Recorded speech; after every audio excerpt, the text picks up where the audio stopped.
Sarap ng tulog niya, oh. Natulog. Oh, sinabi ko naman sa inyo, wala akong handa, ah. Okay lang yun. Ang sabi ko naman, ako magtitreat sa inyo, di ba? Oy, pagpasensyahan nyo na tong bahay namin. Ako, medyo magulo dito, ha?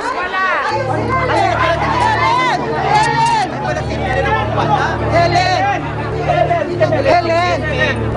Yan na ba ang baby ni Gwyneth? Totoo ba, Helen? Ha? Anong ginagawa niyo dito? Kalat na ang Paano niyo balita, nalaman na Helen? nandito ako nakatira? Sino yung batang yan? Di ba ikaw ang PA ni Gwyneth? Umalis na nga Ano, kayo. Helen? Magsalita ka. Kalat na talaga ang issue mo. Dapat once and for all magsalita ka, Helen. Sagot yung mga tanong mo.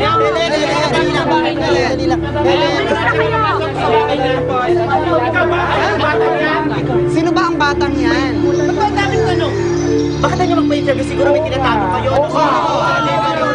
Ano ba yung batang yan? Pwede ba walang kinalaman si Dave dito na huwag niyo siya idadamay? Dave, sige na, umalis ka na. Umalis ka na, ayaw kitang madamay dito. Sige na. Eh, Dave, sino ka ba sa buhay nila, Dave? Ayaw magpa-interview. Sino ka ba sa buhay nila, Dave? Sino ka? Ano bang kaugnayan mo sa kanila, Dave?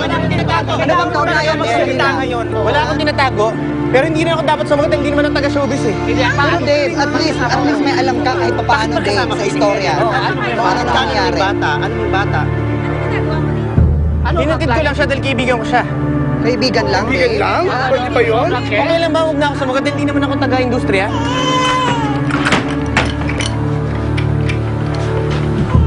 Paano nalaman ng mga reporter ang bahay natin? Ako nagsabi. Bakit niyo naman nung ginawa yun? Ano masama doon? Eh, hingi lang sana ako ng pera dun sa nanay ni Gwyneth para pampa-ospital dyan sa bata. Ayun, pinalayas pa ako. Kapal na mukha.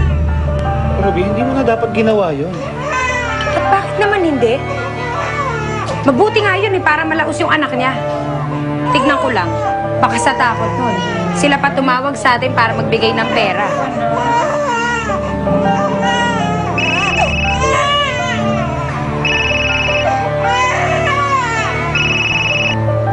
Hello? Helen, ayokong mawala ng sustento. Ayusin niyo ang gulong yan. Kung ayaw niyo gulong ko, buhay niyo lahat.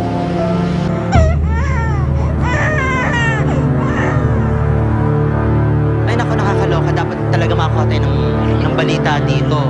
Oh. Magsasalita na si Helen.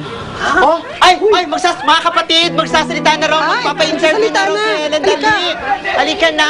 Baka magbago pa isip. Dali!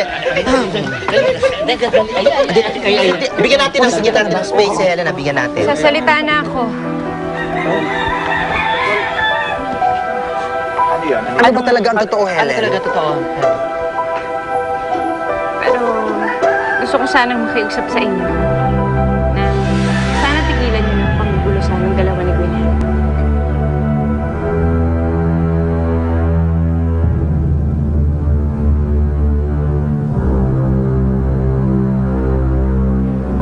Kumusta naman po ang ticket sales? Nalulungkot ako, medyo mahinang bentahan ang ticket natin. I'm sure naman maraming walk-in yan mamaya. Pare naman. Oo.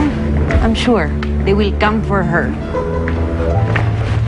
Gwyneth, more energy, ha?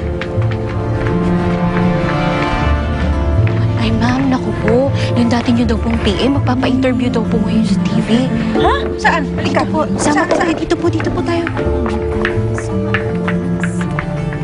Saan? Uy!